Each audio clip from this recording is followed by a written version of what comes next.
Tell Me What Happened tells the stories of people having a really bad day, like Colin, whose bike ride was interrupted by a grizzly bear.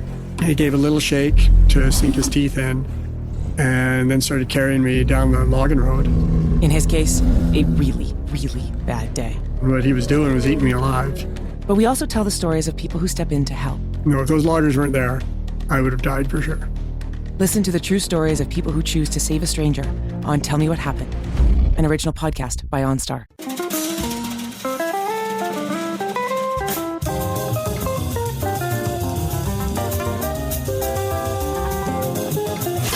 It's The Other Side of Midnight with Frank Morano.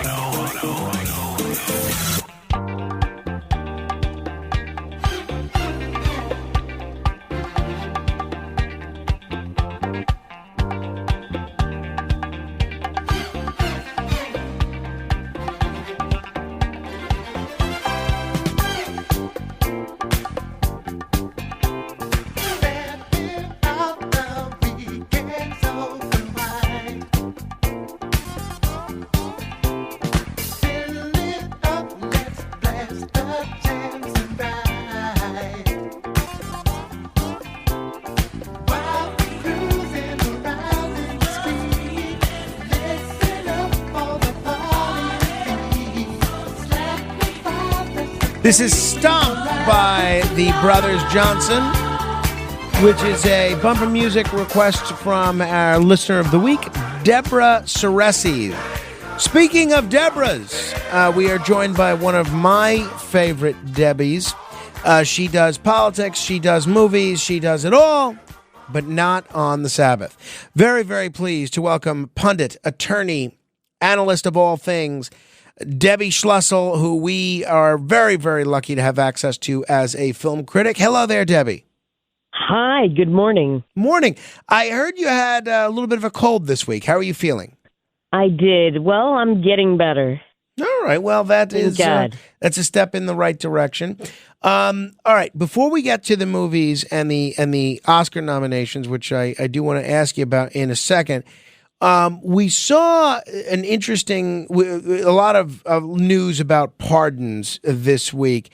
We saw the Silk Road founder, Ross Ulbricht, Albright, I'm not sure the proper pronunciation. He was pardoned by President Trump. I'm curious as to your analysis of that pardon, Debbie.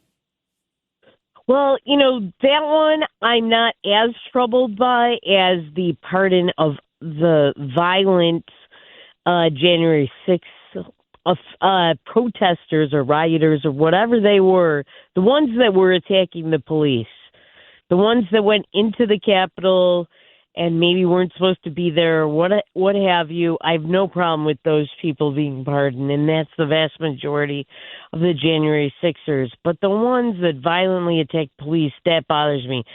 The Silk Road, I do know that the Silk Road was often used to commit crimes and so on, and it is something that should be prosecuted, and he should have done some time, but nobody attacked police. To me, you can't be a party that says, well, I'm totally against defunding the police, as I am against, and then say, but on the other hand, if you beat them senseless, no problem, I'm going to pardon you.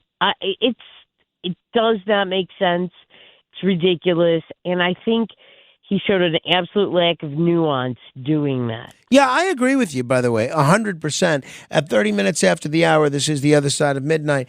I do wonder, and honestly, I think that there's a chance that had Biden not pardoned everybody and his brother for crimes that they hadn't yet been charged with, that Trump might have behaved a little bit differently and not made that pardon so broad. What do you think?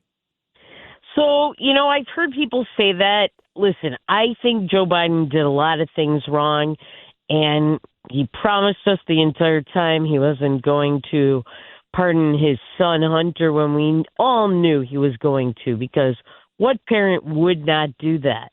But he lied about it because of the campaign. As far as what with his family and also pardoning the staffers on Capitol Hill and all these other people who didn't even ask for a pardon, who were maybe involved in this or that, and he's worried about the revenge. I mean, I do think Donald Trump did not rule out any kind of revenge. To me, what Joe Biden did was wrong, and I wouldn't condone it. But what Trump did, condoning and excusing and freeing people who violently attacked police, to me, that's on a whole other level. Now, is he the first person to use the pardons in a wrong way, or was Joe Biden? No, neither of them were. We know that many presidents, including Joe Biden, by the way, have freed murderers and other people who absolutely should never be pardoned, and that is an outrage. But to me, I just put the freeing of these people who attack police in a whole other category, because I am against all violence against police. I believe in the rule of law. I don't want chaos. I don't want the police to be under further attack. They're already in a very thankless job these days. They're already under attack. They get paid very little, and they risk their lives every day. And this was just, to me, beyond the pale. And it's in a different category and on a different plane than Joe Biden pardoning his whole family and all these other people for things that were never charged. I do believe a president can pardon people for future potential crimes. I think that he can do that, and I think that would pass muster.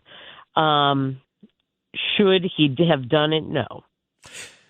That all makes sense, and I can kind of hear where you are on all that. How do you think? What do you think of the other aspects of the Trump administration so far? I know we're only a few days in. I know you didn't vote for Trump, but are you liking how things are going so far? Are you not liking them, or is it a mixed bag for you? I think it's a mixed bag, and for those who are listening who aren't familiar with me, I didn't vote for Kamala either. I would never have voted for the Democrats on this or in this election. The choices are just too far left, and I would never vote for them. So I just didn't vote for anybody for president. I left that part blank. But I think Trump made a lot of good choices in terms of Marco Rubio, at the State Department, and Elise Stefanik at the UN. Mike Huckabee as the ambassador to Israel. I like that. I like that he's cutting a lot of regulation, that he got us back out of the Paris Accords and so on. Those things I think are good. I'm a conservative. I believe in limited government. I also believe, though, that America should have a robust foreign policy around the world. I think that with all the stuff Trump did with Israel, he also pushed Israel, shoved Israel into a horrible ceasefire deal that they could have done with 400 less dead soldiers a year ago with Joe Biden when he was pushing them into that deal. And Trump really shoved it down their throats. Witkoff, his Middle East envoy, went there and was much tougher on Israel than Joe Biden would be. And, Israel never listened to Joe Biden, no matter what he said. And most of the stuff he said against Israel was lip service. To look like he was being tough, but he really wasn't. And then Trump pushed them into this. And I predicted that this would happen. I said that Netanyahu would be forced to do this. Trump came here to Detroit. He hung out all over the state of Michigan with some of the most extremist pro-Hamas, pro-Hezbollah Muslim leaders. And he promised them that he was going to force a ceasefire. He essentially said that. He said there's going to be peace on day one. Nobody's going to be still at war. And he got his wish. In the long run, Trump exercised a lot less pressure on Zelensky, who is still fighting, than he did on Netanyahu. So it's a mixed bag. I do really like a lot of the domestic things Trump has done. but I don't like, again, the January 6th stuff. I don't like RFK Jr. Right. The vaccine stuff, all of that stuff, although now he's trying to reverse course. If people are just tuning in, this is The Other Side of Midnight. I'm Frank Morano. We're talking with Debbie Schlussel. You still have not updated your website, right? I was going to direct people to debbieschlussel.com. No, I haven't. Sorry. It's okay. It's okay. People are missing out on a lot of written wisdom. No, I know. You've got a lot going on. I get it. Well, you mentioned the January 6th, rioters and their pardons, and I agree with your analysis completely. Now, we had on this program yesterday one of these rioters who I had on before. He's a podcast host by the name of Elliot Resnick. He had been the editor of a conservative Jewish newspaper. He's an Orthodox Jew, very intelligent guy. He's written several books, and I won't get into the details of his January 6th situation or his pardon, but he basically was in prison 2 days ago, or 3 days ago, right? And just came straight on, did this show, and he made a point, sort of anecdotally, about being single and how a lot of the people in prison are married and taken away from his family. This is what Elliot Resnick said yesterday. I'm not married, unfortunately. Frank, if you know any nice, kind-hearted Jewish girls, please do share after the show. So when I think of a nice, kind-hearted, very attractive Jewish girl, who's the first person that I think of that's single? I think of you. So I mentioned you as a prospective romantic partner to Elliot, is what he said. By the way, are you familiar with Debbie Schlussel? She's single and Jewish. Maybe I could put the two of you together. Thank you. I think she's. I God forbid want to criticize or say something which people might misinterpret. But I think she's slightly older than I am. All right. Well, hey, I think she's a lot. She seems a lot younger than her age, at least looks wise, from what I recall. But anyway, we'll save the matchmaking for after the show. Last question. She does a lot of good, though. There you go. She does a lot of good, though. Now, I don't think there's that much of an age. Maybe there is a significant age difference, but what is your age range of what you would date as an acceptable, prospective romantic partner? Probably 45 to 65. Okay, yeah. So he's, and I think I am much older than him, actually, and he's very diplomatic, and he was very nice. He is one of the examples of what I was saying, is that he was just wandering around the Capitol. I know his story, and there's no reason that he should have gone to prison at all or jail. He should be in any other setting. He would have gotten probation, if that. And none of those people, all of those people should have been pardoned. So that I absolutely agree with. It's just the violent people. That's the part I don't agree with. And, I thought all those violent Black Lives Matter protesters should have gotten jail or prison. Many of them did not. That is a travesty. But I don't think the solution is we'll let out all of the violent people that are, quote unquote, on our side, unquote. So they're not on my side. But the important takeaway is if he's under the age of 45, you probably wouldn't go out with him then. Right. All right. Well, all right. I think I'm beyond the age of children, and that he's a person that wants to have children. And I understand what he was saying about people who have families, but you know what? There are murderers who have families. There are people who do very dastardly things who have families.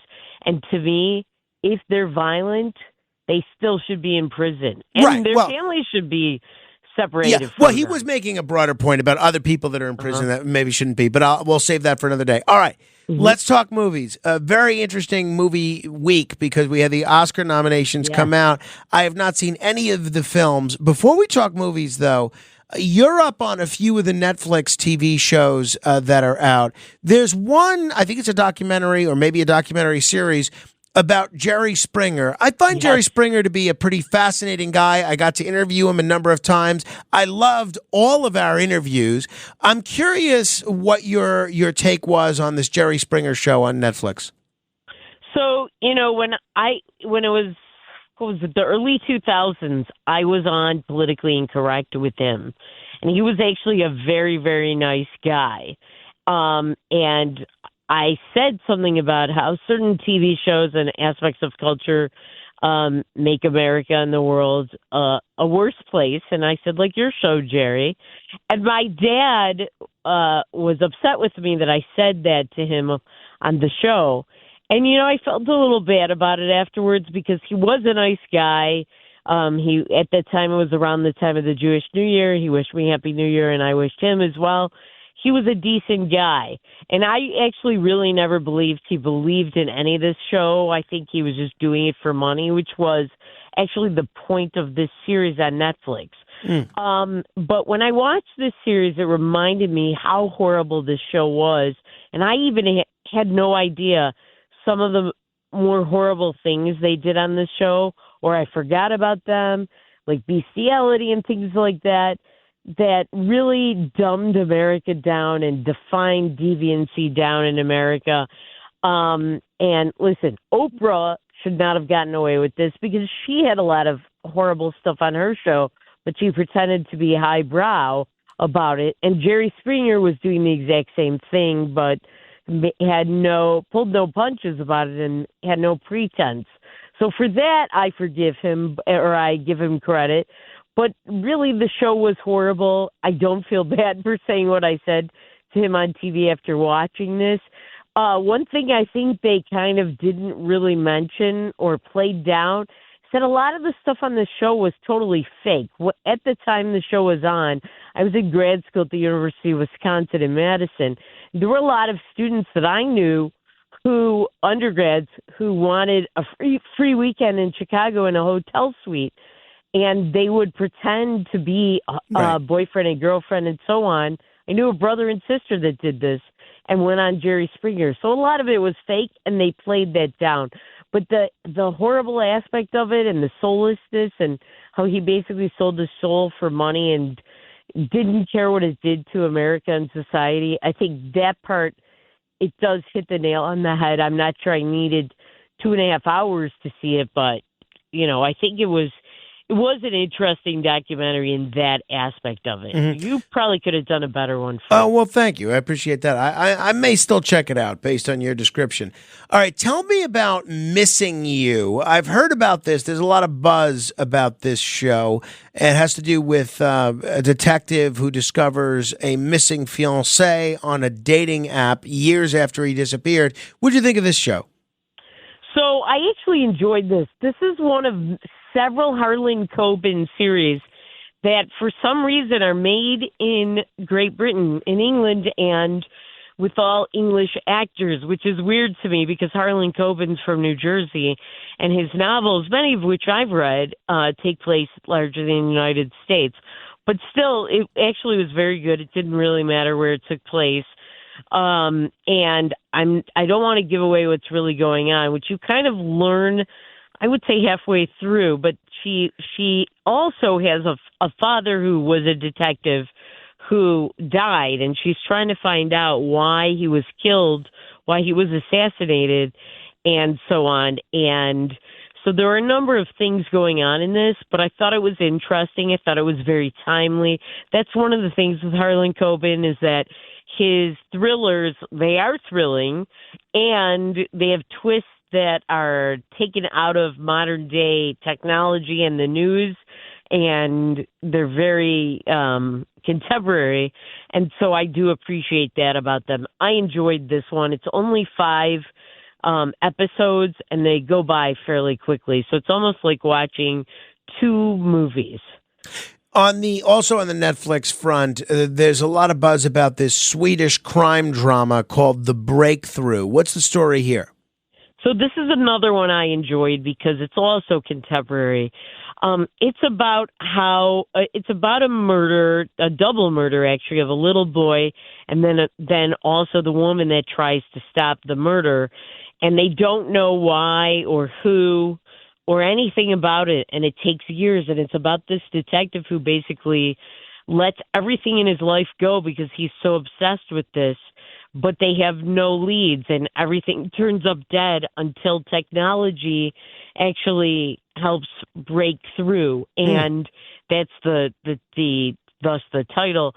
I enjoyed this one because, again, it's different, it's new, and it takes modern, developments in technology and also things ripped out of the headlines in order to solve the thriller. And beyond that, the thing I like about a lot of Netflix foreign TV shows is that it's as if you're watching American ones because they dub them over with people with speaking English. If I have to read the subtitles, it's a lot more work. This one, you don't have to do that. ChatGPT Plus is free for college students through May. Here's the thing. You've got a lot to do between now and then. Studying for finals, writing papers, trying to keep your life on track. And ChatGPT can help with all of it. It can quiz you for your econ exam, make a study guide from your French notes, plan out your meals and study breaks. It can get really specific on how you like to learn. It can even help you come up with ways to stop procrastinating. So from now until summer break, take advantage of all the ways ChatGPT can make your life easier. Restrictions apply. Clorox Sentiva smells like lavender. Cleans like Clorox. And feels like...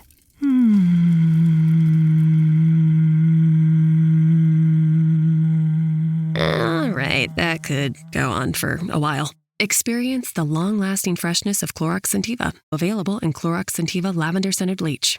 Use as directed. The #1 selling product of its kind with over 20 years of research and innovation. Botox Cosmetic, out of botulinum toxin A, is a prescription medicine used to temporarily make moderate to severe frown lines, crow's feet, and forehead lines look better in adults. Effects of Botox Cosmetic may spread hours to weeks after injection, causing serious symptoms. Alert your doctor right away as difficulty swallowing, speaking, breathing, eye problems, or muscle weakness may be a sign of a life-threatening condition. Patients with these conditions before injection are at highest risk. Don't receive Botox Cosmetic if you have a skin infection. Side effects may include allergic reactions, injection site pain, headache, eyebrow and eyelid drooping, and eyelid swelling. Allergic reactions can include rash, welts, asthma symptoms, and dizziness. Tell your doctor about medical history, muscle or nerve conditions including ALS or Lou Gehrig's disease, myasthenia gravis, or Lambert-Eaton syndrome, and medications, including botulinum toxins, as these may increase the risk of serious side effects. For full safety information, visit BotoxCosmetic.com or call 877-351-0300. See for yourself at BotoxCosmetic.com. The rural way of life is about making everyone feel at home. Tractor Supply chose advanced 5G solutions from T-Mobile for Business to transform intelligent customer service. Together, we put the power of AI to work across 2,200 stores, keeping things running seamlessly inside, curbside, and countryside. This is elevated customer experience. This is Tractor Supply with T-Mobile for Business. Take your business further at T-Mobile.com/now. All right, before we get into the individual films that you've seen recently, or at least as many as we can get to, the Oscar nominations came out, and I'm not going to ask you to give your take on every film, but did you have any general impressions about what the key nominated films were? Yes, it's your usual woke crap. And the only one I really liked was The Substance. I do think Demi Moore should win this. She was really good. It's a very unusual, different, interesting movie that I enjoyed until I would say about the last half hour or 40 minutes, because then it just becomes ridiculous. But it was a very different, interesting movie. I liked the way it was shot. Then you've got the woke movies like Conclave, which is very woke. You've got the Brutalist, which ostensibly it pretends to be about a Holocaust survivor. It's a fictional story, and it's just really a horrible movie. My grandparents were Holocaust survivors. My mother was born in Bergen-Belsen camp after the war, and they came over here, and many of my family members were survivors, and their experience was nothing like this movie. This guy comes over, Adrian Brody's character, and he's a drug addict. He goes to brothels.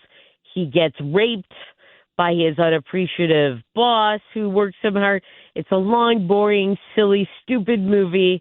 That's what is basically the story with most of these movies. You've got Amelia Perez, which is about a trans drug dealer kingpin. Conclave is about how the conservative candidates for Pope are so horrible, And the one who finally gets picked, which is so predictable, is, of course, a far leftist who thinks Islamic terrorism and unlimited immigration are great. By the way, I think Trump is doing great stuff at the border. Mm-hmm. You asked me about him, and I didn't mention that. That he's doing great stuff. So in terms of the Best Picture nominees, it sounds like, I remember you said you thought Wicked was pretty good when last time we spoke about it, and you liked the substance, but everything else that's nominated is not for you. Not for me. And even Wicked, has really woke undertones and somewhat not so veiled overtones. But yeah, I mean, it's your typical what the Oscars does, and every year they get more and more out of touch with the American public taste at the movies, and more and more woke. So even if you don't hear anti-Trump speeches or anti-conservative speeches at the Oscars this year, because Hollywood now, and this is another thing, Trump wants to save Hollywood. Why would we want to save and rehabilitate Hollywood? That brings us these kinds of movies. And by the way, in Conclave, spoiler alert, they end up picking an intersex or hermaphrodite person as the Pope. Well, at least you said spoiler alert, Debbie. Gave people the warning. All right, before I let you go, a film I've been very curious to see, and I'm curious about your review of it, is The Last Showgirl. This is the Pamela Anderson movie, right? Yes. How is it? One thing I would say is she does have acting chops. She is, beyond Baywatch, a good actress. So she's good in the movie. But the point of the movie, I did not agree with at all. It's nothing new. It's that she's an aging topless dancer in a Las Vegas show that's no longer popular because people don't need to go to topless shows. They could go to a strip bar or go online. And so her show is about to go out of business.